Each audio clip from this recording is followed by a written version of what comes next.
This guide will help you install CS2 on a low-performance system in 2025. Follow these steps to ensure a smooth installation process. Step 1. Check system requirements. Before installation, verify that your system meets the minimum requirements for CS2.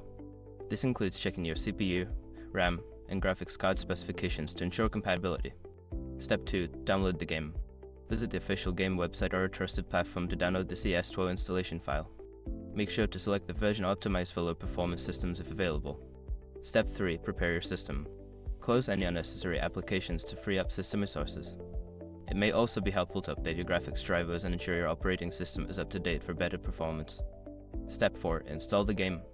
Run the downloaded installation file and follow the on-screen instructions. Choose a directory with enough space and select any options that may enhance performance on low-end hardware.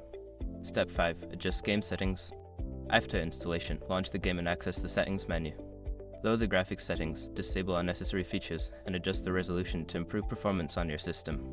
By following these steps, you should be able to successfully install and run CS2 on a low-performance system. Enjoy your gaming experience.